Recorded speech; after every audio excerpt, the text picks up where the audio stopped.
Hey, welcome to another video, and also welcome to a rather empty new office that we're just moving into. And because of this, it means that our studio is not set up yet. So for today's YouTube video, I've decided to do something quite special. I just did a private 2-day workshop for some of my clients on the topic of high ticket selling. And one of the sessions that I taught them was strategies for scaling. Once you have a high ticket offer in place, or even if it's just a course or a coaching program or a training, once it's in place, how do you start to scale?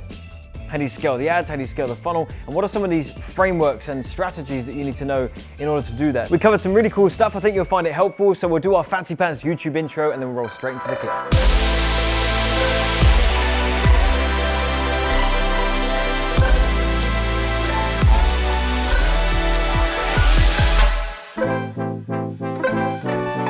The last thing I wanted to touch on here was I wanted to just talk about how you approach certain things when it comes to scaling now. What I want you to do with the things I'm about to say is I want you to write these down, take note, and then you'll be able to come back to this at the appropriate time. All right? So let me share a couple of things with you. First thing that I like to do, and I might need to re-doodle this out here real quick because I want this to be really, really clear. Let's just use your registration page, okay? You've got your registration page, and that's where you're trying to drive traffic to go into the rest of your funnel. When you first start running your ads, I want you to prepare 1, 2, 3. 3 ads that you are running on YouTube to try and drive traffic.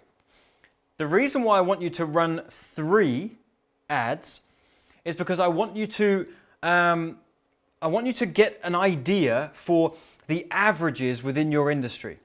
If you're only running 1 ad, okay, then you're going to get, let's say, I don't know, let's just call it a $7 cost per lead.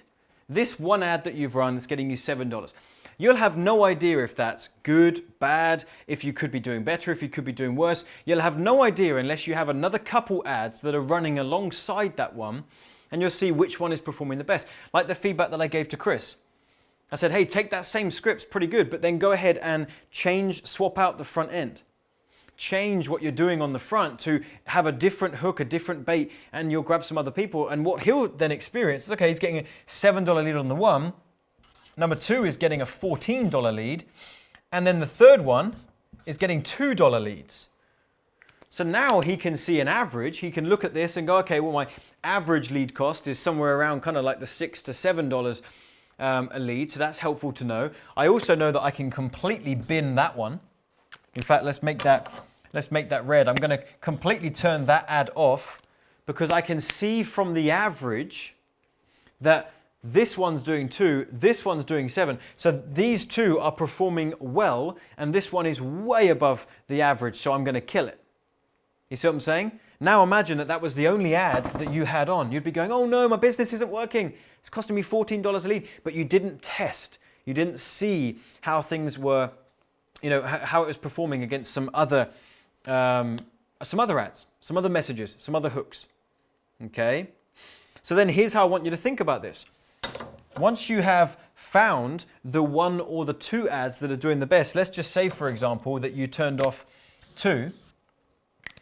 Then I want you to write down this phrase called feeding the machine. Feed the machine. Okay? This means going into YouTube and continuing to put more video creative into the machine. Give YouTube more to work with. So if you turn 2 ads off, go ahead and create 2 new ones. And now have them running. And see how they perform. Perhaps this one is a horrible one, $21 a lead, so you instantly turn it off. But perhaps you find another winner here that's getting you $3 a lead, so you keep that one on. Okay? There's a little game that we're playing in the beginning where it's like throwing spaghetti at a wall and seeing what sticks. Right? So we are putting out some creative, we'll see which ads are working. Of the ones that are working, we keep them on. The ones that aren't, we turn them off. We put some new ones in. And eventually, you'll have a handful of ads that are all performing really well. And the good news is, at that point, it becomes pretty hands-free. All right? You just kind of get to sit back. Okay, right now, Aaron, who's not actually here in the office right now, but he runs all of my ads. For the ads that we have running, keep in mind we spend $40,000 or $50,000 a month on our advertising. He goes in for about half an hour a day and just makes sure that everything's working well.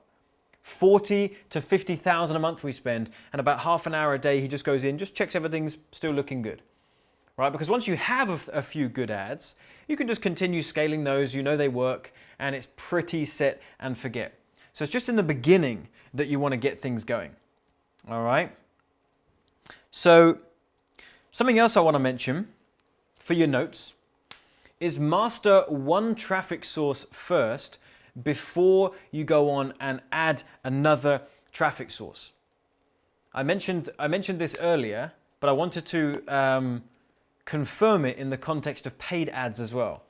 I don't suggest that you try and master YouTube ads at the same time as mastering Facebook ads. If you try and do both at the same time, I don't think you'll see much success with either. Because I'm assuming, if you're anything like I was, you haven't got a gazillion hours in the day to be trying to learn two things instead of one. And it's a big task already. So you focus on one traffic source, and this is where the scaling part comes in.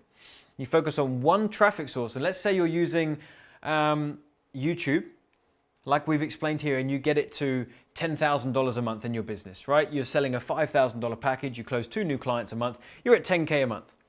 At that point, once you've got your ads running, they're getting you good leads, then you can think about diversifying and perhaps trying to get going on Facebook as well.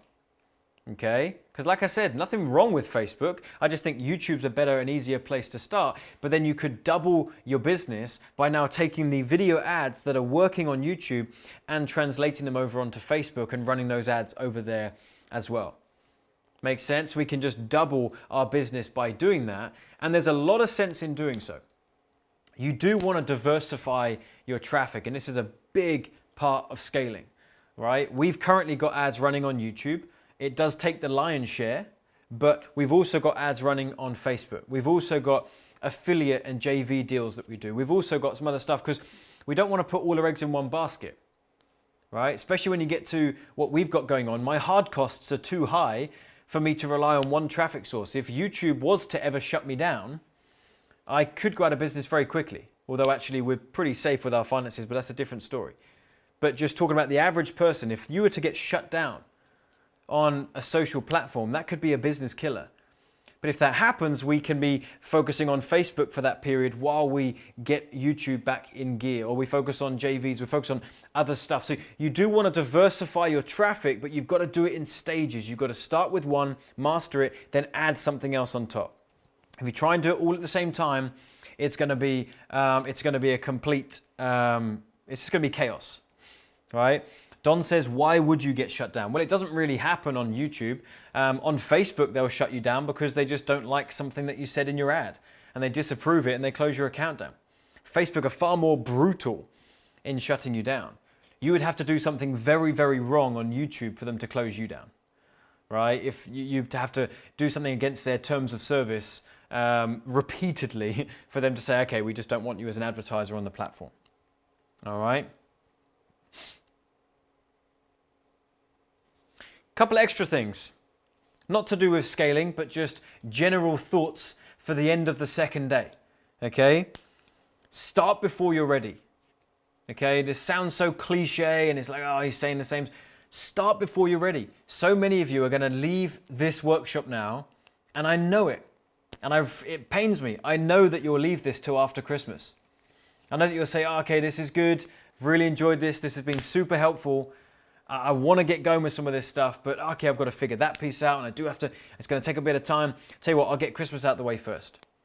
Right? You just park your business. Don't do that. Start before you're ready. It's like what I said yesterday. Take massive, messy action. Getting something done is better than doing nothing at all. So get started now. What I suggest you do is set a date in the future when you want to have your webinar ready to go. You've got your offer packaged up, you've got your webinar created, and you want to turn on some traffic. Set yourself a date, whether that's 2 weeks in the future, 4 weeks in the future, 6 weeks in the future. Set a date and do everything you can to stick to it. And even if you miss that date, at least you're climbing. At least you're moving towards something. All right. Hey, so hopefully you found that training helpful. If you did, do me a favor, hit the like button, leave me a comment, let me know what you found most helpful in that video. Don't forget to subscribe to our YouTube channel. We're putting out a couple new videos like this every single week. And finally, if you'd like to learn how to become a client, to be on trainings like that with me, there's a link in the description box and the top comment to a page where you can hear about the coaching that we have available and the ability to book a call with someone on my team to see if that would be a good fit. So if you'd like that, go ahead and check out that link, and I'll see you in a future video.